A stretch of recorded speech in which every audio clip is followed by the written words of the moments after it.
Good evening మిత్రులారా, నమస్కారము అందరి సబ్స్క్రైబర్లకు.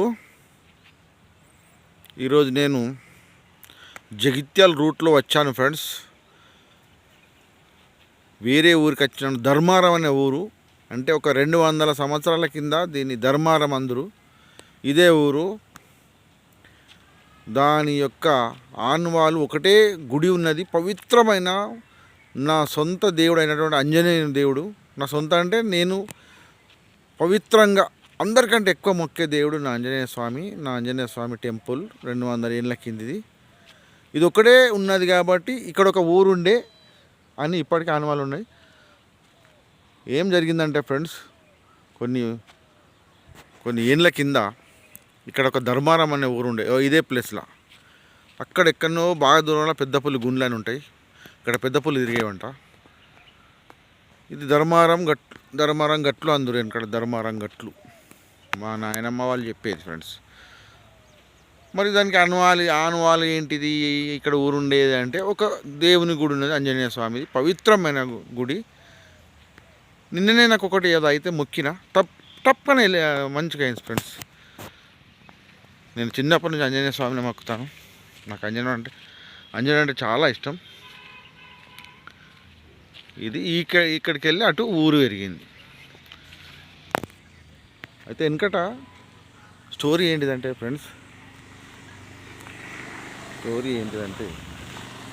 వెనకట గత్తర వచ్చింది ఫ్రెండ్. గత్తర వచ్చి అందరు టపా టపా టపా టపా ఎగిరిపోతూ ఉండే. వెనకటి పెద్దలు అందరూ ఆలోచించి ఈ ఊరే మార్చేద్దామని చెప్పేసి అటు దిక్కు ఊరు పెంచారు ఫ్రెండ్స్. ఇక్కడికి వెళ్ళి ఒక 2-3 కిలోమీటర్ల దూరంలో, ఒక 4-5 కిలోమీటర్ల దూరంలో అక్కడికి పోయి అక్కడ ఊరు పొందుపరిచారు. ఊరు పెరిగింది కాబట్టి పెగడపల్లి పెరిగింది కాబట్టి మీద పెగడపల్లి అనే ఒక ఊరు పెట్టారు, ఊరి పేరు. ఇప్పుడు దేవుని దగ్గరికి వస్తున్నాను. పవిత్రమైన గుడి ఫ్రెండ్స్. ఇక్కడ ఏది కావాలంటే అది ఖచ్చితంగా అవుతుంది ఫ్రెండ్స్. ఖచ్చితంగా నేను నా నమ్మకంతో చెప్తున్నాను. నాకు మొన్ననే ఇలా అయినాను, నాకు ఒకటి అయింది కొంచెం బాడీలో. అది దెబ్బకు తక్కువ అయిపోయింది ఫ్రెండ్స్. అది అసలు నేను మహారాష్ట్రలో ఉన్నప్పుడు, బాంబేలో ఉన్నప్పుడు అసలు అది ఒక 10,000 ఖర్చు పెడితే కూడా జల్దీ కాలేదు. 10,000-15,000 ఖర్చు పెట్టుకుంటే అప్పుడే అయింది. కానీ ఇక్కడ ఒక దేవుని మొక్కుతేనే అయింది. ఒక సోమవారం నాడు కొబ్బరికాయ కొడితే అయిపోయి. జై వీరాంజనేయ, జై శ్రీ ఆంజనేయ. దేవుడా, మిమ్మల్ని ఎక్స్ప్లోర్ చేస్తున్నాను, నన్ను ఏమనుకుని దేవుడా. పవిత్రమైన మా ఆంజనేయ గుడి. జై శ్రీ ఆంజనేయం. సిరిప్ మీరు ఈ వీడియో చూసిన వాళ్ళందరూ ఇక్కడికి వెళ్ళి మొక్కుకున్నా కానీ మీ కోరికలన్నీ తీరుతాయి ఫ్రెండ్స్. ఆంజనేయ స్వామి చూడండి. జై వీరాంజనేయ, జై వీరాంజనేయ. ఎన్నో రోజుల నుంచి అనుకున్నాను, ఇవాళ నాకు దేవుడు ఇక్కడి దాకా తీసుకొచ్చిండు. ఈ దేవుడు ఇక్కడనే ఉండిపోయింది ఫ్రెండ్స్. మొత్తం ఊరు వెళ్ళిపోయింది కానీ దేవుడిని ఇక్కడనే ఉంచారు. ఇక్కడనే పూజలు చేసుకుంటూ ఇక్కడనే ఉన్నారు మా అయ్యగారు. ఇక్కడ మొన్నటిదాకా దీక్షలు చేశారు. చాలా పవిత్రమైంది ఫ్రెండ్స్. మీరు ఏది మొక్కుకున్నది అవుతుంది ఫ్రెండ్స్. పవిత్రమైన వేప చెట్టు ఫ్రెండ్స్. వేప చెట్టు ఎన్నో ఏళ్ళ కింద వేప చెట్టు పవిత్రమైనది. జై వీరాంజనేయ. హనుమ అంజనీసుత వాయుపుత్రు మహాబల రామిష్టి పాల్గొన పింజక్షమి సీతాశోక వినాశక లక్ష్మణ ప్రాణదాస నామని కపీంద్రస్య మహాత్మ పట్ల యాత్ర విశేష తస్య ముత్యంబయాన సర్వత్ర విజయ భవత్. జై బజరంగబలి. నేను ఎన్ని దేశాలు తిరిగినా, మీకు తెలుసా ఫ్రెండ్స్, నేను సినీ ఫీల్డ్లో జాబ్ చేస్తాను. ఎన్నో దేశాలు తిరిగాను. నేను ఎక్కడికైనా నాకు భయం అనిపిస్తే ఇదే మంత్రం చదువుకుంటుంటే వెళ్ళిపోతుంది. Good evening friends. అందరు ఎలా ఉన్నారు? అందరూ బాగుండాలి, అందులో నేను ఉండాలి.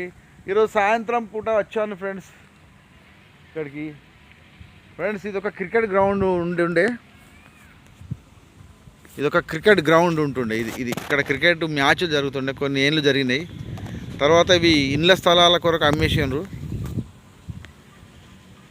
ఇండ్లు కట్టేస్తారు కాబట్టి క్రికెట్ గ్రౌండ్ లేకుండా అయిపోయింది. మా ఊరికి ఇప్పుడు క్రికెట్ గ్రౌండే లేదు ఫ్రెండ్స్. ఇలా దాతలు మాకు గ్రౌండ్ ఇస్తే బాగుంటుండే. పక్క ఇల్లు అయిపోయింది. పవిత్రంగా అడవిలా ఉంటుండే దేవుడు, ఇప్పుడు అన్ని ఇల్లు అయిపోతున్నాయి ఫ్రెండ్స్. జై వీరాంజనేయ. చూడు దూరం నుంచి అంతా బాగా కనబడుతుంది ఆంజనేయ స్వామి గుడి.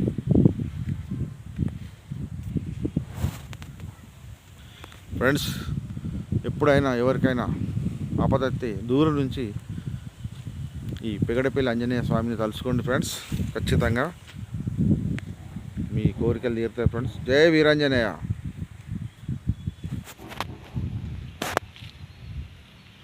జై వీరాంజనేయ. ఫ్రెండ్స్ చెప్పినా కదా, ఇక్కడ ఒక ఊరు ఉంటుండే ధర్మారం అనే ఊరు. ఆ ఊరు విరిగిపోయింది. పోయి వేరే పక్కపొంటి పెగడపల్లి అనే ఊరు స్థాపించి అక్కడ జీవనోపాధి చేసుకుంటున్నారు. ఈ ఊరి ప్రజలు అందరు సుఖ సంతోషాలతో ఉన్నారు. ఇప్పుడు అందరు చాలా మంచిగా బతుకుతున్నారు friends.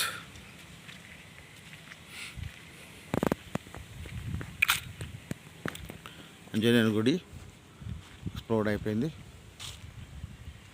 Okay, thanks friends. Good evening friends. నాయనమ్మలో చిట్కాలో భాగంగా అందరికి పైల్స్ అనేటివి వస్తుంటాయి. పైల్స్ వర్షం వల్ల వస్తుంటాయి.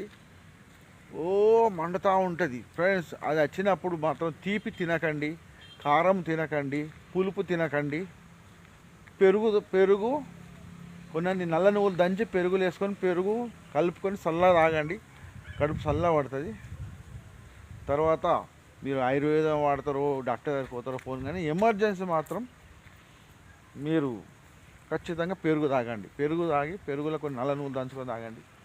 కొన్ని ఇలాచీలు తింటూ ఉండండి. చల్లగా కడుపు పడుతుంది. Okay friends, bye. జై హింద్.